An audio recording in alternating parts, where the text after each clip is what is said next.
Hello, it's Jim Sackerman from North Arlington Emergency Medical Services, and welcome back to part 2 of the training video for operating the Sonims. This will cover the AT&T Push-to-Talk app. This is the most current version. However, in the future, they might make additional changes that might warrant me having to redo this video. So again, if you've seen this one once, it will give you a good basis and background behind what it is. The minor changes that are made are usually something you don't need a whole video explanation for. So the screen can be a little bit intimidating if you've never seen this before. It's different than what the original version we had, where it was only like 8 buttons that you could press. So here there's a lot more options. What they did is they broke this up kind of like our radios do with different zones. Now you won't really notice it because I haven't put any extra channels in here. The channels you can go through left and right, and we can have up to 16 channels per zone.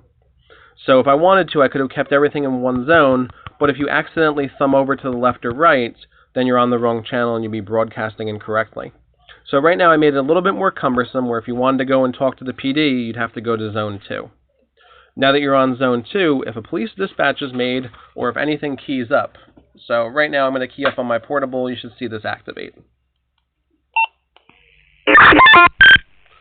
And you'll see that the screen just keyed up and chirped. That's what you'll hear when the screen actually activates. The tone that you heard can actually be toggled on and off, which I'll show you in the settings menus. So it can be set up partly to personal preference. The more you get used to this, the more you might tweak this. I don't want to lock it down to only one setting type. I want you to be able to utilize all the settings to their fullest extent, which is why I'm going to go through this video and show you all of the options. So again, you can change the zones by tapping the zone button. Zone 1 has our EMS on duty. Zone 2 has the police. Zone 3 has fire. Zone 5 has our events channel. And Zone 6 is an off-duty do not disturb. So if you wanted to leave the Sonim on but not have this basically giving a lot of noise, you can always put this into channel 6.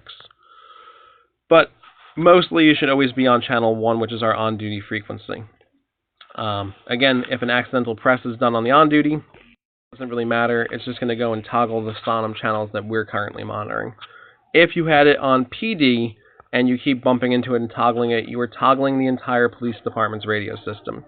That's for the reason and rationale behind why it's on a different zone, rather than making it so you can thumb through the channel very easily. So if you wanted to hear the PD but not accidentally broadcast on their channel, the best thing to do is to go back to Zone 1, stay on your on-duty channel so you're not transmitting there, go up to the top menu, and then hit Talk Group Scan. When you're on Talk Group Scan, what will occur is that you will now scan the PD channel, so that the PD channel is being scanned even though you're on the on-duty. So if I key up on the police radio,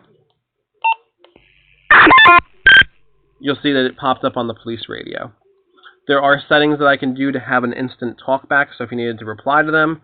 However, I don't currently have that toggled for certain reasons, because I don't want to have you accidentally key up on the wrong frequency. As you look through the menu, there's a history. So police and EMS were the last call that we just had. Chris has called my phone on here a couple times. EMS off-duties had some group calls. So you can see if you missed the call when the last communication to the Sonim actually was. We have a contact listing, so you can go through the contacts. You can hit direct contacts if you needed to. My phone's currently online, so I can go through here.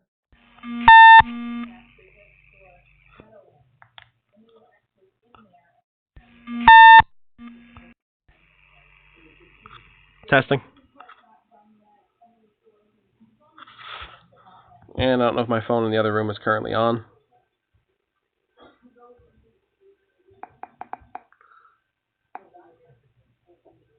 No, I got reached by it. I just have it on mute. So you can see I can... And you get feedback because I just brought the phone into...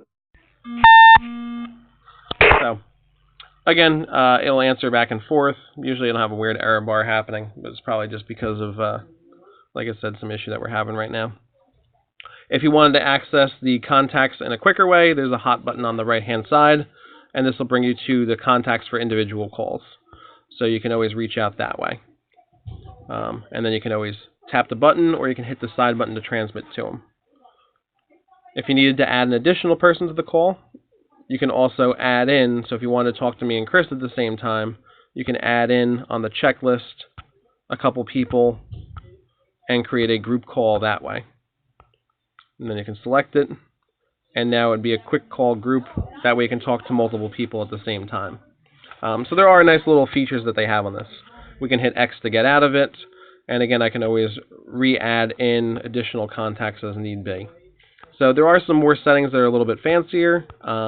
If you want to know a little bit more in depth about them, you can always ask me and I can go over them again in detail. But you can always do the private calls, add in additional people if you needed to. Then you can also do an alert to them, so in case someone wasn't answering, you can now hear that I have an alert that's sent to my phone, and that will continue to obnoxiously ring every, I think I have mine set for a minute or two, until I eventually answer you. So you can send out an alert. If you needed to, you can send out a quick message, or you can send out a picture, or you can also send out your location as well for some reason. So you can see that that alert feature will keep ringing. So in case I missed you and it's something you need to get a hold of me for, you can always actually send an alert that way. Or you can always call my cell phone. That works as well. If you look next to it, you'll see some other confusing symbols. This just lets me know that the scan is either on or off. So if I turn the scan off, let me answer that alert.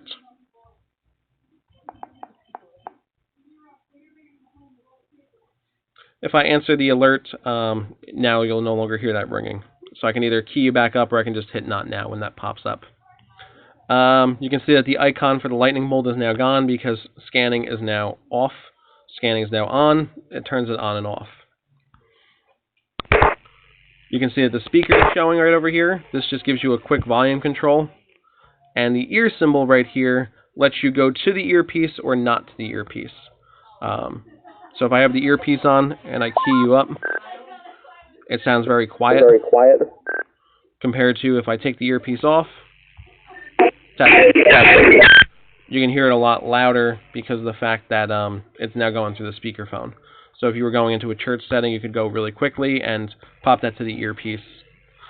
Later on, we can always show you how to hook up either one of the speaker mics to it, or even one of the like a Bluetooth headset to it, kind of like the ear pods and stuff. So again, other settings that you can play around with. Some people like hearing the tone so that they know when they have the transmit on off, so you can actually toggle tones on and off. There's also an individual tone setting. And the Wi-Fi, if you're getting poor reception inside the building, you can actually toggle the Wi-Fi on. Most of the time you should leave it toggled off and just use the cellular reception though. It's usually pretty decent inside our town. The other things right here aren't really as important. You can go to the mapping function, which will show you a map of the current location. You can also pull up Google Maps though. You can also pull up favorites, which show who you've most likely contacted. You can add people into the favorites. Again, they're shared phones, so that can also get cluttered up if people add too much in there. Channels and zones just gives you a quick overview of what's in which zone. So if you're in zone 1, zone 2, it'll now give you a showing when you go to that with the channel zones of what's in there. So if we go back to zone 1, where on duty is, you'll see it accordingly. I wouldn't really about the loudness toggling it. You don't want to make it even louder. It's already very loud. The tutorial, you can always play around with if you really wanted to, but that's kind of what this is for. Vibrating call, when you toggle this, it'll allow you to feel a quick vibration as you get called. So anytime like the PD key's up, it would vibrate the phone, showing you that you have a call. So the other thing too, the vibrate alert. If someone alerted you, it would vibrate the phone when that's occurring. Volume boost would just really increase the volume of the sound, not necessarily the quality of it, so we're not going to really use that.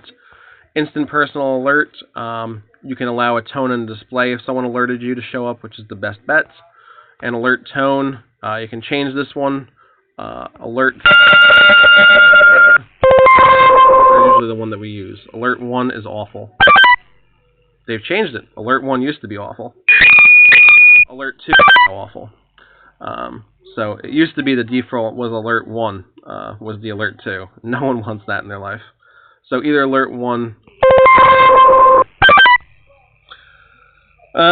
We have them repeating once. We can have it continuously repeating too. So if you needed to actually have it go through, you can have the alert continually repeating. Let's see. You can have other tones, like if you have no signal, do you want a sound to be made? So if you went somewhere where there's no reception, it'll at least give you the heads up. Privacy mode, we have it so that if you are in privacy mode, it will go to the earpiece. We can set it to off so that no matter what, you always have it coming out of the speaker. Depends on what your situation is. Most of the time, I'm going to say for the in-truck Sonims, we would want to have it set to off, so that if someone put the volume down, at least, even if the volume setting was set down, you still have the e-push-to-talk coming over the actual speaker itself. The background mode allows you to run the app in the background, so that you can be looking at a map and still keying up on the side. We probably want to have that off for right now. But again, if you are doing something that's going to be very intensive with having another application open, but you want to monitor things, you can always flick that on. Call priority, we can set whether or not phone or ongoing is the key thing. Right now, because they're the truck Sonims, we probably want to have ongoing being the priority rather than the phone. Calling from the lock screen allows you that if the phone was locked to initiate a call. So we're going to go with no for that. You have to at least unlock the phone. Prevents you from having accidental calls as well.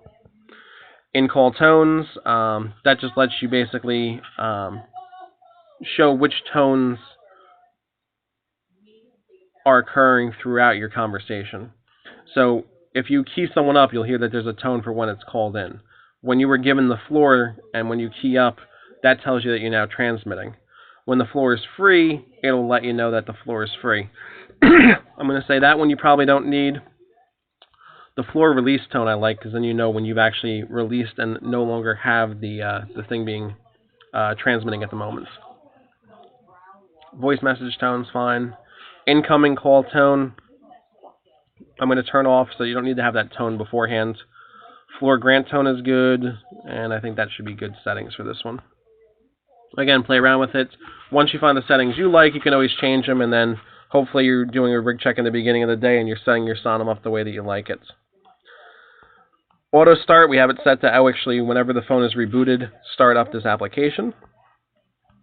Scan talkback, we would normally have this disabled, but this, when you have it enabled, would allow when someone keys you up to talk directly back to that channel. This will prevent that from actually happening right now. And then if you needed to make sure that you shut the whole application down, you can always log out from PTT, which we really are trying to prevent you from doing now. That doesn't mean that if you have something that you're working on the phone, that you're doing something that's very phone intensive, that you can't exit out of the app and then use your radio as a fallback for this. So those are the main settings that you can play around with and change. So the key thing is that you have a push button on the screen that allows you to transmit. On the left-hand side of the phone, there is a very large button that allows you to transmit. You have your earpiece setting, which you want to make sure that you pretty much have it so that you're broadcasting out of the big speaker. So if this is highlighted, it's going to be really quiet. So try to make sure that that's off. The speaker button right here will allow you to change the volume. So again, that's another slider option that you have for setting your volume. And then one final setting that you have is this lock button. When you tap this, I can no longer tap the button in the middle of the screen and activate it accidentally. However, the button on the side still works. So again, that's one of those things that's occurring. If you do end up with any weird error messages and they're continual, make sure you point them out to us so that we can get them rectified. We have special numbers that we can call AT&T with and get situations worked out expeditiously. So again, if you needed to come out of the lock button, you would just hit the lock again, and then that allows you to open up your settings again. So if you didn't want to accidentally switch something once you had it set up properly, hit the lock button, you're in good shape, and you can still key up via the side button without changing any of your settings. If you have any further questions, feel free to reach out to myself or Chris and Brenda, and I hope you found the training very valuable and enlightening. Down the line, we'll show you even more special features that you can do. We currently have the phones titled by ambulance. Down the line, we actually could have them titled by person because you can go in and change this. So at the start of your shift, you could actually put in your name and we know who we would be reaching out for. However, we're going to take baby steps at first. So the key thing that we want to do is make sure you feel comfortable using the software. We're going to also be doing some trial runs with this, so you might hear some tests that are going out on this. So make sure you answer the test as quickly as you can. The test will be confirmed on the on-duty tones. If someone's using a different frequency, it's always good to start off with whatever your unit is, alpha 5 on the on-duty tones too. Alpha 5 on the event channel too. So if you're using something that's different than the normal on-duty channel, you might want to specify that you're on a certain channel if someone is running through a scan list. That way they're actually answering you on the appropriate channel. Again, if you have any questions, feel free to reach out to us, and have a great day.